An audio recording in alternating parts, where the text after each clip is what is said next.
여러분 안녕하십니까? 경제현장 오늘 시작합니다. 요즘 은행을 바라보는 시선은 공공의 적이라는 말이 어울릴 정도로 싸늘합니다. 대통령이 앞장서 연일 은행의 공적 역할을 강조하면서 압박 수위를 높이고 있죠. 은행들이 과점 체계의 과도한 혜택을 누리고 있다는 주장이 나오는 상황입니다. 은행 간의 경쟁 강도를 어떻게 더 높여야 하는지, 은행에 대한 비판의 방향이 혹시 잘못된 것은 아닌지 집중 진단해 살펴보겠습니다. 유튜브 실시간 댓글 의견 주시면 토론에 반영합니다. 경제현장 오늘입니다.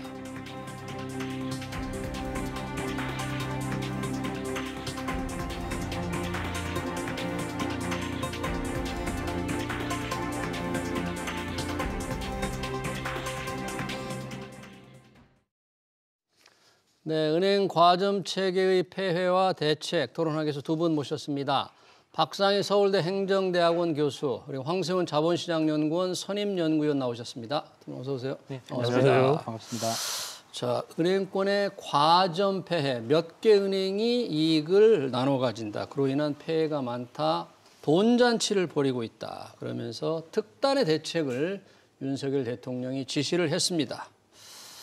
박상현 교수님, 은행들의 돈잔치 벌써 며칠째 지금 관심이 대상이 되고 있는데 이게 과점의 폐해다 이런 지적을 대통령께서 하셨거든요. 네.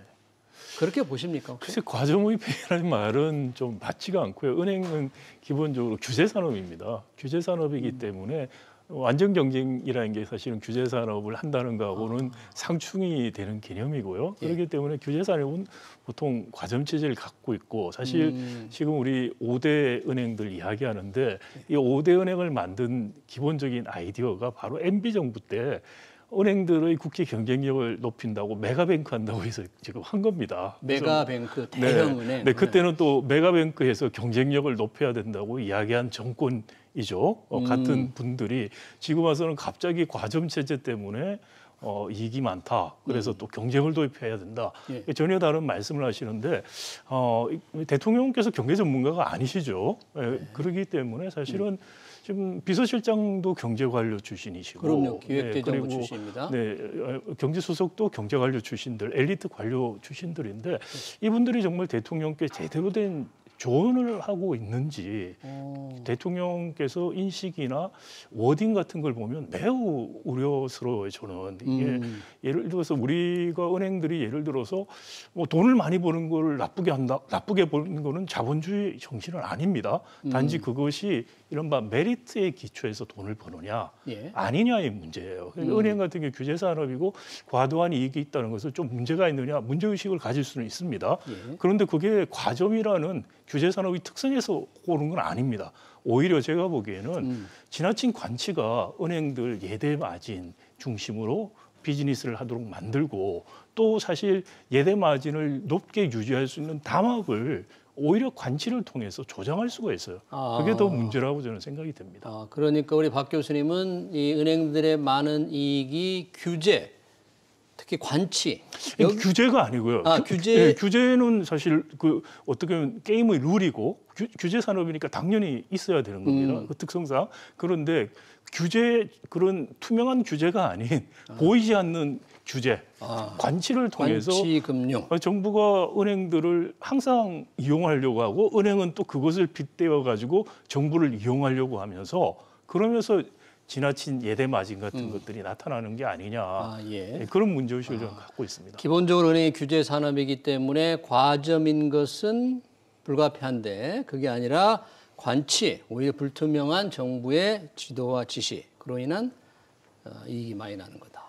우리 황 의원님은 어떻게 보십니까? 지금 논란이 되고 있는 문제 이 부분에 대해서. 네, 일단 과점보다는 은행들이 이제 앉아서 돈 벌 수 있는 구조가 이제 고착화되고 있다라는 점이 훨씬 더 중요한 포인트라고 봐야 될 것 같습니다. 앞서 이제 교수님께서도 지적해 주신 거 일맥상통하다고 말씀드릴 수가 있는데요. 은행들 이제 예를 들자면 은행들의 실적이 작년에 큰 폭으로 개선이 되고 사상 최대의 실적을 냈단 말이에요. 은행들이 사상 최대의 실적을 낸 것이 나쁜 거냐? 그렇지는 않습니다. 금융회사는 민간 기업이죠. 사적 이익을 추구하는 그런 기업들이란 말이에요. 그렇기 때문에 돈을 많이 벌었다라는 것 자체가 잘못됐다라고 평가하기는 어려운 거죠. 다만 이제 우리가 보통 근데 이제 기업들이 돈을 많이 벌었다고 할 때 어떤 점을 중점 이제 중점적으로 보게 되느냐 하면 그러면 작년에 어떤 새로운 서비스를 했느냐 내지는 어떤 새로운 신상품을 만들어서 소비자들에게 그만큼 큰 효용을 안겨줬느냐 얼마나 획기적인 상품을 제공을 했길래 그렇게 큰 영업 실적을 내고 사상 최대의 실적을 냈느냐 이런 것들을 사실 이제 일반 국민들한테는 굉장히 중요한 부분인 거잖아요.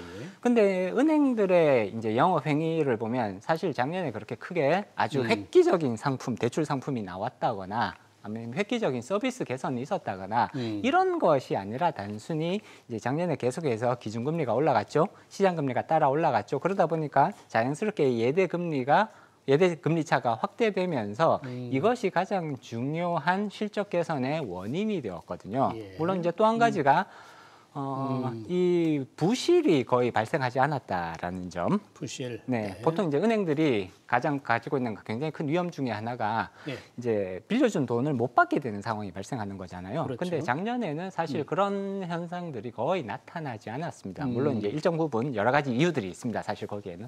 근데 이런 것들은 사실 은행들이 자발적으로 서비스 개선이나 혹은 신상품 출시를 통해서 소비자들의 효용을 적극적으로 개선했던 그런 결과라기보다는 어떻게 보면 이미 기본적으로 이제 예금과 대출이자는 아주 큰 그 시스템을 짜놓은 거예요.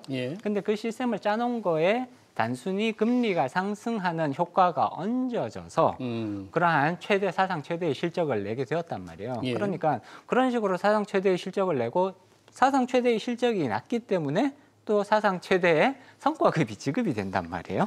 이거 두 개가 연결되는 것 자체는 이상한 건 아닙니다. 실적이 잘 나왔으면 그러면 성과급을 많이 받는 거 이거 자체는 전혀 이상한 건 아니거든요.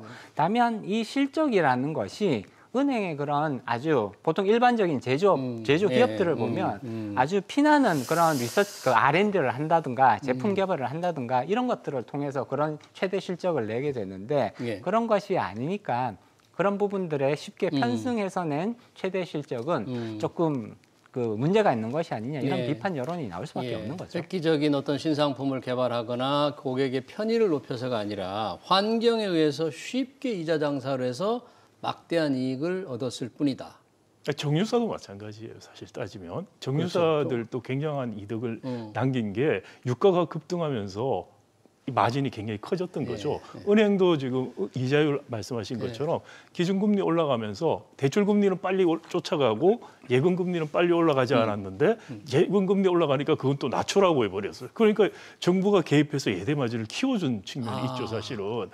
네, 그런데 이게 뭐 과점 문제가 아니고 일종의 횡재를 한 거죠. 메리트가 아닌 환경이 바뀌면서 생긴 횡재예요. 근데 이것을 그러면 지금 외국에서 미국이나 유럽에서 말하는 횡재세처럼 우리가 도입을 할 필요가 있느냐 이런 논의는 할 수도 있어요. 그 찬반이 있을 수는 있지만 근데 그게 은행에만 해당되는 게 아니라는 겁니다. 그러니까 정유사에도 해당되고 하는데 굳이 은행만 찍어서 이렇게 이야기하는 것은 금리가 올라가서 많은 국민들이 대출금리 올라가고 하니까 어려움을 겪고 있어요. 그러니까 국민들의 고통을 이용해서 정치적으로 이거는 활용하는 거라는 생각까지 들 수 있는 그런 게 아닌가. 정말 우리 엘리트 경제관료 출신들이 청와대에서 이런 판단을 못하고 있다면 정말 국가적으로 심각한 문제라고 저는 생각해요.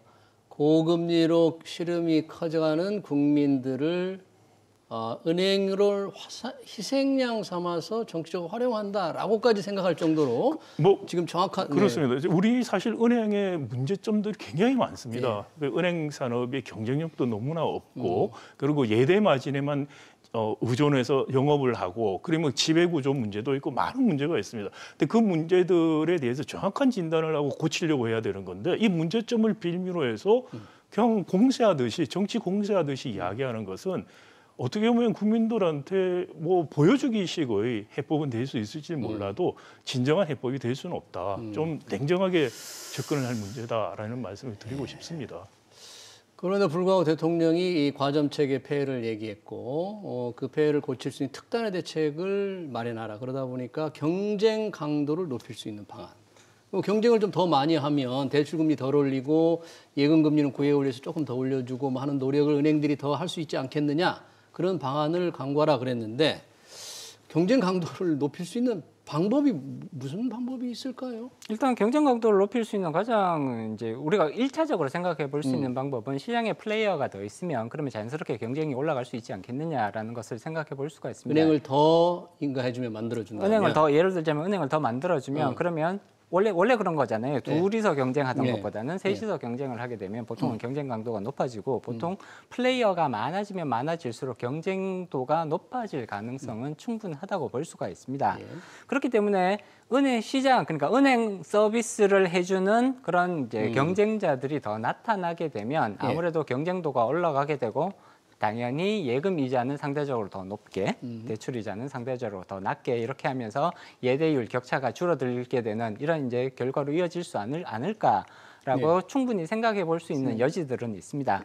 이론적으로, 원칙적으로 보면 사실은 이거는 충분히 합리성을 가지고 있는 접근 방식이라고 볼 수가 있죠. 다만 여기서 이제 한 가지 문제가 되는 부분은 그럼 과연 새로운 경쟁자가 시장에 진입을 했을 때 기존의 그런 굉장히 우리는 거대 은행들이 지금 존재를 한단 말이에요. 그렇죠. 5개의 거대 은행들이 존재를 하는데 시장에 새로운 경쟁자가 출현을 했을 때 과연 동일한 입장에서 이전에 거대 은행들과 경쟁을 할 수 있는 그런 환경들이 갖추어져 있느냐 이런 부분들을 굉장히 조금 주의 깊게 살펴볼 필요성이 있습니다. 새로운 경쟁자가 들어온다고 하더라도 사실 이 경쟁자가 그렇게 파워가 있는 경쟁자가 아니라면 실질적인 경쟁도가 증가하기는 상당히 한계가 있을 수밖에 없거든요. 우리가 이미 그런 경험들을 가지고 있단 말이에요. 시장에 새로운 플레이어들이 나타났을 때. 따라서 경쟁자를 더 많이 만들어줄 필요가 있다라는 이 방향성 자체는 충분히 긍정적으로 평가할 수가 있습니다. 다만 실질적으로 이 방향성이 효과를 가지게 만들 수 있는 그런 시장 환경이라든지 이런 부분들에 대해서는 충분한 고민이 필요하다는 거죠. 경쟁 강도를 높이기 위해서 플레이어, 그러니까 은행을 더 늘려주는 거 좋지만 과연 5대 거대 은행에 맞설 수 있을까? 실제로 우리 인터넷 지금 전문 은행이 3군데 있잖아요. 영업을 시작한 지 벌써 5년을 훌쩍 넘었어요. 그 당시 만들 때도 맞습니다. 매기 역할을 하라고 만들었거든요. 지금 매기 역할을 하고 있는 겁니까? 아니면 미꾸라지도 안 되는 겁니까? 매기 역할은 전혀 못하고 사실 기존 은행들 따라하기 역할을 하고 있다고 볼 수가 있죠.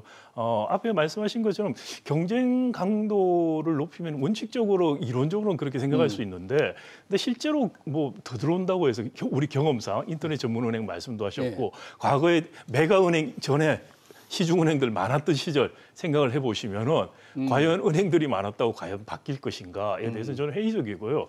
사실 5개의 그 메가뱅크라고 하는 것들이 경쟁을 제대로 하고 있다면은 훨씬 더 경쟁적 결과가 나옵니다. 그러니까 우리가 단순하게 완전 경쟁, 뭐 과점 이런 경제학 원론적인 생각하시는 분들이 그런 이야기를 자꾸 하세요. 그런데 사실 과점적 경쟁 자체가 훨씬 더 경쟁이 심각하게 치열할 수가 있어요. 그래서 완전 경쟁까지는 아니라도 훨씬 더 이건 완전 경쟁일 수는 없는 산업이니까요. 그런데 지금 제가 보기엔 우리가 은행이나 이런 5대 은행들이 경쟁이 없어요, 사실은.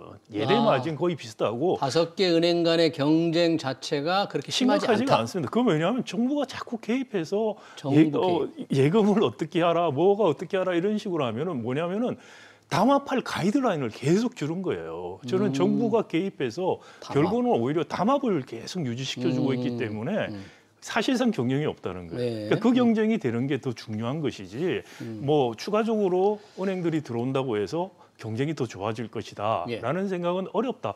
이미 인터넷 전문은행 통해서 확인이 됐고요. 뭐 영국 같은 경우에 뭐 챌린저 뱅크 같은 이야기도 나오죠. 이런 것도 영국 같은 경우에 금융 강국이죠. 영국은 4개 그 메가뱅크가 있는 거예요. 5개도 아니고. 우리 경제 규모나 국자 수준에서 우리가 5개가 이게 적은 숫자냐 판단할 수 있는, 꼭 그렇게 판단할 수 없다 저는 생각이 되고요. 영국 같은 경우도 은행 라이센스에 대한 조건이 굉장히 까다로웠기 때문에 그래서 어떻게 보면 소매금융 그리고 니치 마켓이라고 할 수 있는 뭐 젊은이들을 대상으로 한다라든지 그런데 챌린저 뱅킹이라는 게 들어왔어요. 근데 그 챌린저 은행이라는 것이 결국은 은행 라이센스를 받고 들어온 겁니다. 그런데 우리는 챌린저 은행보다도 더 조건을 낮춰서 인터넷 전문 은행이라는 것을 3개나 이미 해줬어요. 효과 없습니다. 그리고 사실 영국보다 우리는 이른바 챌린저 뱅크 또는 뉴뱅크에 해당할 수 있는 제2금융권이 너무 많아요. 그러니까? 새마을금고, 네. 저축은행 이런 것들 다 니치 마켓을 하고 있어요. 근데 여기서도 혁신적인 거 안 일어나요.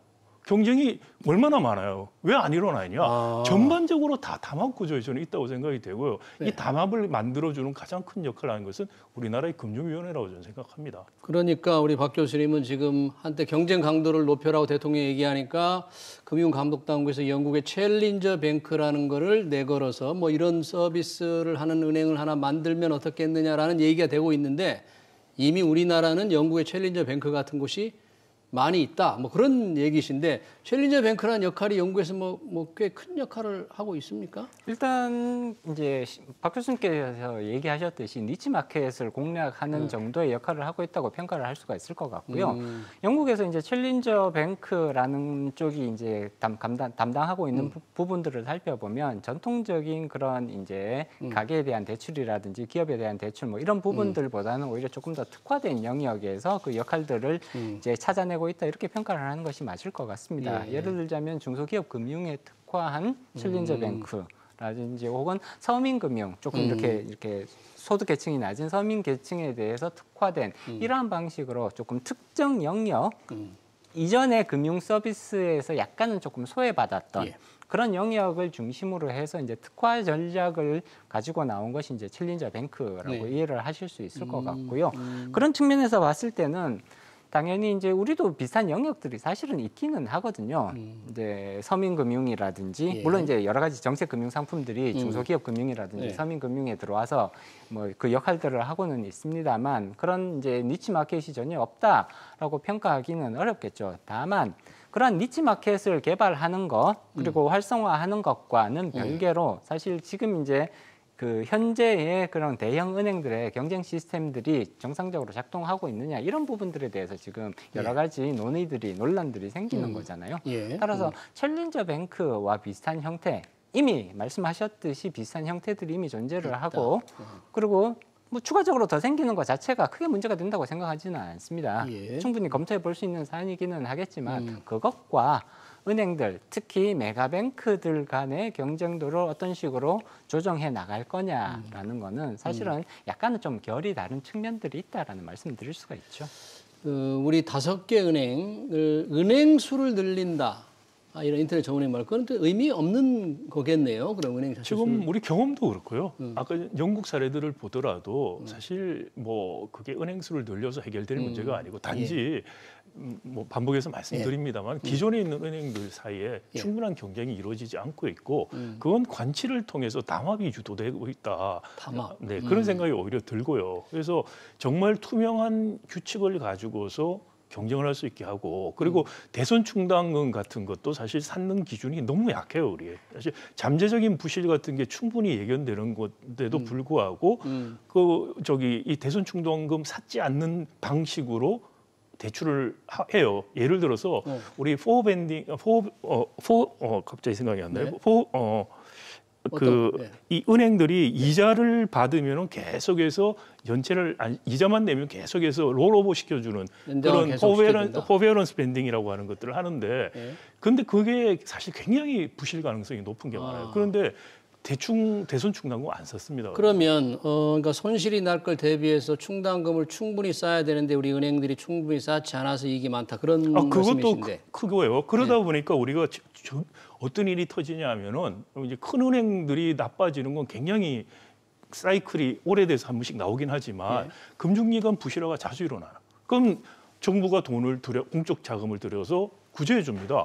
윤 대통령께서도 공적 자금 들여서 구제해 줬으니까 너희들이 지금 뭔가 기여를 해라 이렇게 말씀을 하고 계시는데 그게 어떻게 되냐면 기여를 했으니까 나중에 또 공적 자금을 주겠지 해서 도덕적 해이를 일으켜요. 그러니까 지금 같은 방식으로 하는 것이 결국은 금융산업의 경쟁을 또 활성화시키고 생산성을 향상시키는데 도움이 되지 않은 과거에 실패했던 방식의 답습일 뿐이다.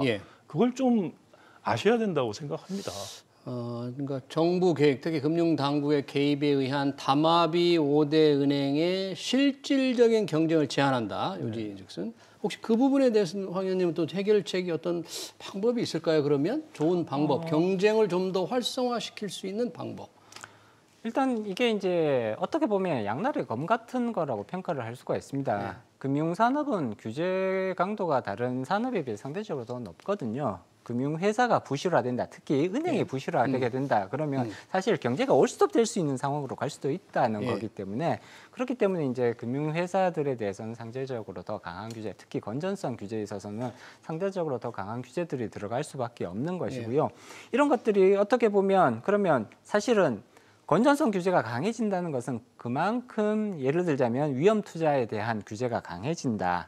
위험한 사업은 웬만하면 조금 이렇게 조금 굉장히 보수적인 관점에서 접근을 해달라. 뭐 이런 이제 주문들이 들어간다는 것을 의미하는 거거든요. 이런 것들이 결국은 어떻게 보면 경쟁도를 제한하는 요소가 될 수도 있다라는 그런 이제 비판에 직면할 수 있게 될 수도 있는데 그렇지만 결국은 이건 양날의 검이라고 봐야 되는 것이 건전성 차원과 그다음에 경쟁력 은 사실은 한쪽을 강조를 하게 되면 다른 한쪽이 일정 부분 조금 이렇게 위축되는 그런 모습들이 나타날 수 있는 여지들이 충분히 있는 거거든요. 따라서 어느 쪽에 더 관점, 어느 쪽에 더 무게 중심을 둘 거냐는 사실 이건 시기에 따라서 사실 조금 달라질 수 있는 부분이라고 봐야 될 것 같고요. 현재에 있어서는 사실은 금융회사 더더군다나 지금과 같은 금리 상승기에는 오히려 약간은 조금은 더 건전성에 대한 조금 정부의 적극적인 개입이 필요할 충분히 정당화될 수도 있는 시기라고 평가를 할 수가 있습니다. 따라서 그런 측면에서 봤을 때는 이제 시장의 기능을 강조하는 입장에서는 현재 이런 모습들이 다소간 조금 이제 과도한 개입으로 보일 수도 있겠습니다만 경우에 따라서는 이러한 건전성에 대한 강조 내지는 건전성 규제에 대한 강조가 오히려 더 합리적인 그런 물론 이거는 사후적으로 검증이 될 수밖에 없는 영역이기는 합니다만 충분히 이제 그렇게 보일 수 있는 해석될 수 있는 여지는 있다고 말씀드릴 수가 있죠. 두 분 다 좀 건전성을 좀 강화해야 된다는 그런. 그런데 건전성을 강화하는 것이 그러니까 그 예를 들어서 부실 채권에 대한 정의들이 너무 느슨한 걸 바로 잡아주고 하는 것들은 필요한데